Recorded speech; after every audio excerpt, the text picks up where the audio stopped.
The toughest thing was not to sow too many seeds. I am only starting seeds that can handle frost. Doing a lot more container gardening this year. It's not the time to start tomatoes. Hello and welcome back to the channel. Today we're going to talk about what to grow in February.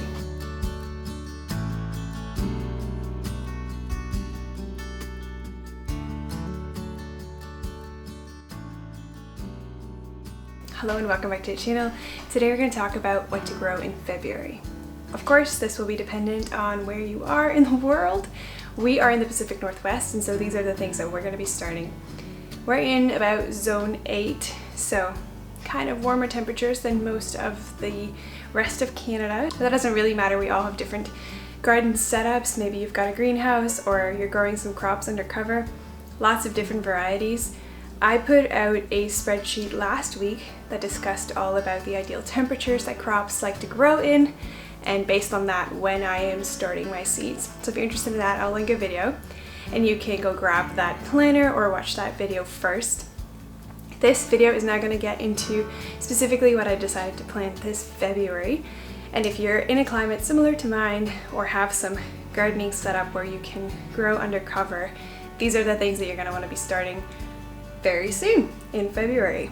And honestly, if you are trying to grow main crops that usually should be in the summer, now is not the time to start those. It's not the time to start tomatoes, not the time to start peppers. It's just way too early, and they will be in their pots for way too long, where those plants will get leggy and stressed because they cannot be outside. There won't be ideal temperatures anytime soon. Now let's get into what to plant in February. Now for crops that I know can handle some frost and their ideal temperatures are something that we will have very soon here, end of February, start of March, I'm starting those seeds now. So let's talk about what they are. I started a whole range of onion seeds, which is primarily a summer growing crop, but they can handle some frost and a lower range of temperatures in the cool. So I'm starting some onion seeds now because they are notorious for taking very long. So that one hasn't sprouted yet, but we do have some sprouts here on this. And you'll see they're rather tiny, but they're coming up for us now. And I'm starting these onion seeds now because I'm hoping that we could have a onion harvest kind of early summer. It'll probably take about 3 months to grow in ideal temperatures. Ideal being on the warmer side. Still it can handle frost, but the ideal is a bit later in the season. So I'm hoping by giving them a head start here, they can kind of bulk up a little bit with this ideal temperature in our house, and then I will get them ready for the outdoor temperature slowly under cover. Not totally a greenhouse, but just a plastic covered area for a couple of days, maybe up to a week, and then I will put them straight into the garden. I've also started a bunch of turnips. Honestly, in past years we have not eaten that many turnips. It's kind of hard to cook with them unless you're hiding them in stews or one-pot roast meals. Although they are a very healthy vegetable, I kind of touched on that in my last video when I was showing you my spreadsheet. And because they can grow so quickly and in really a wide range of temperatures, this is something that is good for us to start.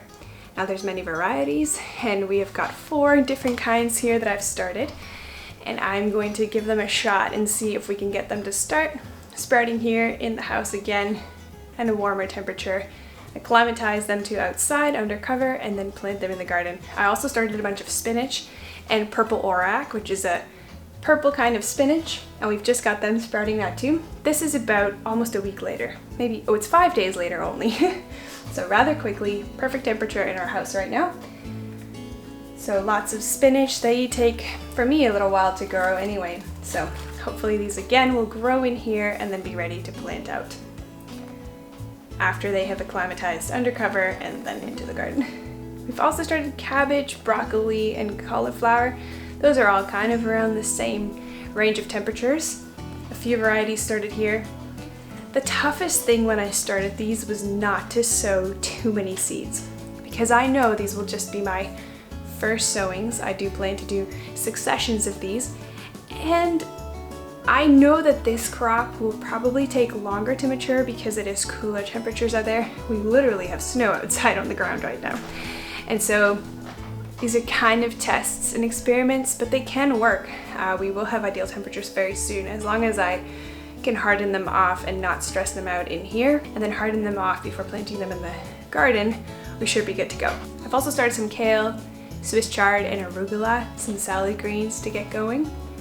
The arugula was the first one to sprout. That grows super quickly, so vigorously. If you grow one thing right now, if you just want to see some green and some life really quickly, arugula is your plant. Also super packed with antioxidants and minerals and vitamins, so highly recommend arugula. I tried a new variety of something. This is called a mustard Chinese bald. It kind of looks like a turnip, so we're giving that a go. You can also eat the leaves. It's kind of like a salad, so kind of a multi-purpose plant.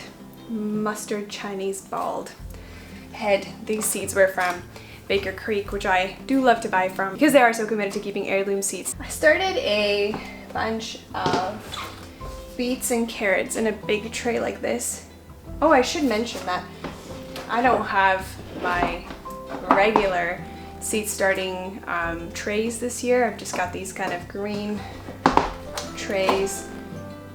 These are little pots, that'll be easy, but for the rest, because I know that I'm going to be planting them out really soon, or they just take really long to make a good root system, I've just planted them in egg containers this year.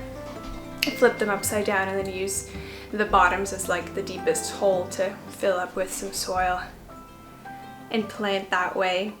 Because these things are not going to be in here for long, that's the goal, is to get them out as soon as possible. This is just sort of a place to kick off that seed sprout and then move along. And so we've got some beets, carrots, and green onions, quick sprouting green onions, started in a big base like that, and I'll just take clumps of seeds and put them in the ground. Super easy. Again, not planted in conventional seeding trays, just because we are hoping to have as little root disturbance as possible. Although that's not a problem, you do want to just be really delicate because beets and carrots are notorious for not liking to be transplanted, so gonna be careful there, but wanting to still start them indoors here to speed things up a little bit and move ahead so we can have crops as soon as possible. As long as they're not in here too long, stressed out, this should still work. And as long as we have ideal temperatures outside rather soon, which I believe we will, this will work. Now on the topic of seeds, I was reading in the little book, which I will put a visual of here because I don't remember the author, but it's called Saving Seeds. And it's a man from Salt Spring Island, which is not too far from us, who speaks about the importance of seed saving. Now we're not going to get into that right now, but he does mention in his book the importance of growing a variety of crops. And I think that's something that we don't talk about a lot. You may be watching this only to be growing carrots or, let's say, spinach, and that's fine. We're all growing what we can and what we have space for and what we have the resources for. But a variety of crops really makes a difference, because he found that when he was saving seeds, he would find little bugs and insects among the seeds each time he put the seed pods under the light and started extracting seeds. And this goes to show just how many different varieties of insects are attracted to your garden based on how many different things you are growing. And so each variety of crop could really bring a whole new species. And so what you want to do is really diversify so that your garden and your soil and the health of your plants can have a whole well-rounded circle of life. And so that's our plan here, and I have almost never grown a garden without growing flowers. I find that is just impossible for me. Partly because I'm a creative person and I just love the beauty of the garden. I do it for practical means, but I really do want to make it beautiful as well. In doing that, I realized that it is also bringing all of these pollinators to our garden, which is not only a necessity, but also so healthy for the whole ecosystem of our garden. And so I am starting a bunch of flowers here in February because most of them take a really long time to mature. And now is really the time that you can start a whole bunch of flowers. All of these are frost hardy, so they will all be able to go outside in the garden pretty soon as their root systems are full in these little egg cartons. I can get ready to plant them outside. So I can't stress that enough. I am only starting seeds that can handle frost and would be able to be planted out in the next 4 to 6 to 8 weeks from now. And so for flowers, that is a whole bunch. I'm gonna read you my list here so you can think about them, and I'll pop some visuals here so you can get a look at what they really are, because right now you're just gonna see little sprouts, but no real visual of what they actually will look like. So I planted 2 varieties of delphiniums. We have our snapdragons, which I just need to mention here. There's a local flower farmer to us who says her snapdragons planted right now in February do the best all year round versus her snapdragons that she succession sows later in the year. So there's something about these flowers that are going to get a little bit of cold that just do well. She gets larger stems and they just perform much better than the ones that are planted later. So interesting tip. We have snapdragons. We have some sweet peas. Stalk flowers, which are new for me. Lupins, dianthus, which is the scientific name I believe for carnations. We have calendula, which is a really popular flower in the cold. It's edible, it's a medicinal plant, and it looks so beautiful. I started some eucalyptus, also a favorite among flower farmers. Echinacea, soapwort. Soapwort is from the scientific family of Saponaria, which is actually soap. If you simmer it slowly on the stove, just a little bit, like 5 to 10 minutes, it actually shows you a little bit of suds. But it also makes a really nice ground cover if you're looking for something low on the garden. And I'm gonna try to see if I can incorporate that into some hanging baskets. We have milkweed for the butterflies and the honey bees. Alyssum elise, I think that's how you say that. It's that white kind of lacy flower, little balls that just kind of fill an area, or looks good in hanging baskets. That's my plan. And then of course some pansies. So not that much, but still a whole load that can sprout for us here in the spring. Now the other things I started that is a new one for us this year are lisianthus. There are lots of videos on YouTube for how to grow lisianthus from seed. They take notoriously long, about 6 months to flower, and so we start them now and you wait a long time for them to look like anything very much, and their seeds are so small they're usually pelleted. And I actually just saw that I have 1 sprouting here, which is so exciting. I believe it's a pink variety. And then I'm also growing a white color and an apricot color. Now these seeds are hybrid seeds, which I don't normally buy. There's something in me that just believes in the truest, purest sense of seeds being as they were for many years and not doing any kind of modifications to them. Now I know these are not genetically modified, but hybrids in some way have still been cultivated and mixed in a way that I don't think is natural. Now, good things have come from that, I won't deny it, but generally I steer clear from hybrid seeds and try to only buy heirlooms. But I could not find heirloom lisianthus seeds, so these will have to do for this year. I'm planting all of them, so hopefully next year I will find a little more in my research. Now currently we don't have a garden space ready yet. Like I said, we have snow outside. We don't have our garden bed set up, but it doesn't take all that long. And the priority right now is to make a space outside that we can get these seedlings ready for the outdoors. So all that's going to be is some kind of enclosure with a plastic cover.